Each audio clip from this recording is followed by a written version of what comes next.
নমস্কার বন্ধুরা, শুভ সকাল। কেমন আছো সবাই? আশা করছি সবাই খুব ভালো আছো। তো এই সকালে সবাইকে জানাই হ্যাপি ইন্ডিপেন্ডেন্স ডে। তো এখন বাজে সকাল 5টা, ফিরে এসেছি রোজকারের রুটিনে। আজকেও যাব ব্যায়ামের ক্লাসে ছেলেকে নিয়ে, তো সেই কারণে বেরিয়ে পড়েছি। তো চলো আজ সারাদিন কি কি করব তোমাদের সাথে শেয়ার করব, তোমরা দেখতে থাকো আর পাশে থেকো। তো চলো তাহলে ছেলেকে নিয়ে চলে যাই এখন ব্যায়ামের ক্লাসে। ওখানে আজকে ব্যায়াম তো হবেই, তার সাথে একটা ছোট্ট করে অনুষ্ঠান হওয়ার কথা আছে। এই যে চলে এসেছি ছেলেকে নিয়ে, যেখানে ব্যায়ামের ক্লাস হয় সেখানে আমরা পৌঁছে গেছি। তো চলো আমরা উপরে উঠি, ক্লাসে যাই, তারপর কি হয় তোমাদের সাথে শেয়ার করছি। ভোর 4:30টার সময় উঠলাম। কত কিছু প্ল্যান ছিল, কিছুই হলো না। কারণ হঠাৎ করে দিদি ফোন করে বলল, খুব এমার্জেন্সি, তোকে ব্যায়ামের ক্লাস করতে হবে না, তুই এক্ষুনি আমাদের বাড়ি চলে আয়। তো চলো গিয়েই দেখি কেন এত জরুরি তলব।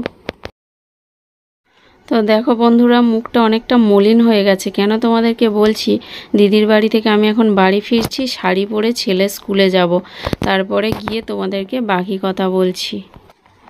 এই যে দেখো, আমি শাড়ি পরে স্কুলে চলে এসেছি। ব্যাপারটা হলো, আজকে যে এমার্জেন্সি বলে দিদি ডেকেছিল, গিয়ে দেখলাম দিদির বাড়ির প্রত্যেকে সবাই ভীষণ অসুস্থ, সবার রাত থেকে বমি আর পায়খানা হচ্ছে। তো বাড়িতে ডাক্তার ডেকে তারপরে ওদেরকে স্যালাইন দেওয়া হয়েছে। তো আগের থেকে এখন একটু ভালো আছে। তো সেই কারণে আমি ছেলেকে স্কুলে পাঠিয়ে দিয়েছিলাম ভাইকে দিয়ে আগে, আর তারপরে আমি রেডি হয়ে ছেলে স্কুলে এলাম। তো চলো এবার পতাকা উত্তোলন হবে।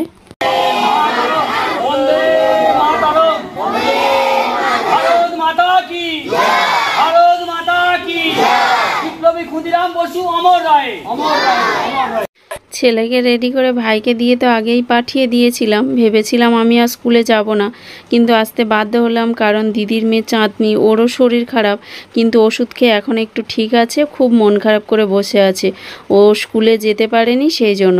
তো সেই কারণে ভাবলাম তাহলে ওকে নিয়ে ভাইয়ের স্কুল থেকে ঘুরিয়ে আনি, ওর মনটা একটু ভালো লাগবে। বছরে একটা দিন সবারই আশা থাকে, আর যেহেতু সঙ্গীত আজকে স্কুলে নাচ করবে, তো অনুষ্ঠানও হবে কিছু, ওর দেখলে মনটা ভালো লাগবে, তো সেই জন্য ওকে নিয়ে চলে এলাম। তো পতাকা উত্তোলন হয়ে গেছে, এবার সবাই হলের মধ্যে যাব। এই যে দেখো, হলের মধ্যে চলে এসেছি। তো এখানে এখন একজন আবৃত্তি করছে।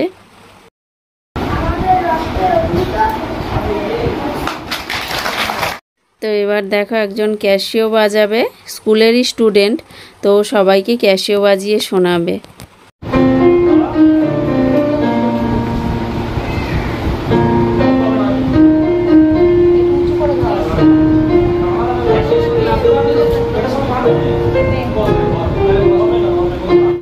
কি অপূর্ব ক্যাসিও বাজালো, এত সুন্দর, সুরটা খুব ভালো হয়েছে। তো তারপরে চলে এসছে আমাদের সঙ্গীত। এই যে সঙ্গীতের নাচটা শুরু হয়ে গেছে, কিন্তু আমি তো গান দিতে পারবো না, তোমরা জানো গান দেওয়া নিয়ে একটা প্রবলেম হবে। তো সেই কারণে সঙ্গীতের নাচটা তোমাদেরকে একটু অল্প দেখিয়ে দিলাম। অনুষ্ঠানও প্রায় শেষের পথে। এবার সবাইকে, যেটা নিয়ম আমাদের এখানে, সবাইকে জিলিপি দেওয়া হবে, তারপরে সবাই যে যার বাড়ি চলে যাবে। বেলাও অনেক হয়েছে, প্রায় 12টা বাজতে যায়। ওদেরকে নিয়ে তবে আমি বাড়ি যাব, বাড়ি গিয়ে তবে রান্না বসাবো। আজকে খাওয়া দাওয়া করতে একটু দেরি হয়ে যাবে, ছেলেগুলোরও খুব খিদে পেয়েছে, কিন্তু কিছু করার নেই, অনুষ্ঠানটা শেষ হলে তবেই না বাড়ি যেতে পারবো। তো চলো, অনুষ্ঠানটা শেষ হলে তারপর চাঁদনিকে বাড়ি দিয়ে আমি আর ছেলে বাড়ি চলে যাব। তো সাথে থেকো। এই যে দেখো, বাড়ি এসে আমি একদিকে ভাত বসিয়ে দিয়েছিলাম আর একদিকে তরকারি বসিয়ে দিয়েছি। এটা পটল দিয়ে, আলু দিয়ে, চিংড়ি দিয়ে তরকারি বানিয়েছি। আর এখানে দেখো আর একটা মাছ আছে, এটা একটা নদীর মাছ, এটা দিয়ে আলু দিয়ে পেঁয়াজ দিয়ে তরকারি করেছি। তো দুদিকে দুটো কড়া বসিয়ে করেছি তাড়াতাড়ি হওয়ার জন্য, এমনিতেই বেলা হয়ে গেছে। তো চলো স্নান খাওয়া দাওয়া করে নিই। এই যে দেখো, এখন বাজে বিকেল 4টা, আর আমাদের বাড়ি এসছে দিদি আর দিদির ছেলে, তাই ভাই একটু জিলিপি এনে দিল।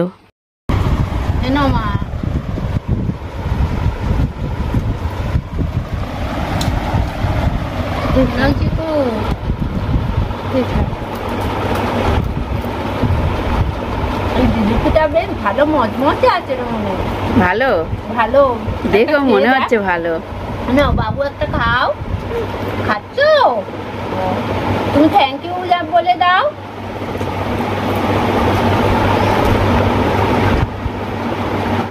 একরাশ মন খারাপ থাকলেও এক নিমিষে মন ভালো হয়ে যায় এই রকম একটা সারপ্রাইজ পেলে।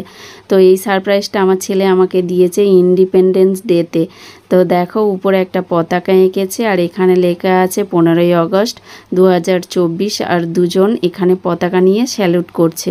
তো আমার তো খুবই পছন্দ হয়েছে। তো তারপরে দেখছি এটা বানাচ্ছে ওর বাবার জন্য। আমি জিজ্ঞাসা করলাম তুমি কি করছো? বলছে একটা বাবার জন্য বানাবো। তো বাবা তো এখানে নেই ডিউটিতে, তো এটা বানিয়ে বাবাকে ছবি তুলে পাঠাবো। তো চলো আজকের ভিডিওটাও তাহলে এখানে শেষ করছি। দেখা হবে পরের আরেকটি ভিডিওতে খুব তাড়াতাড়ি। ততক্ষণের জন্য সবাই ভালো থেকো, সুস্থ থেকো, সাবধানে থেকো। আর ভিডিওটা কেমন লাগলো অবশ্যই জানিও।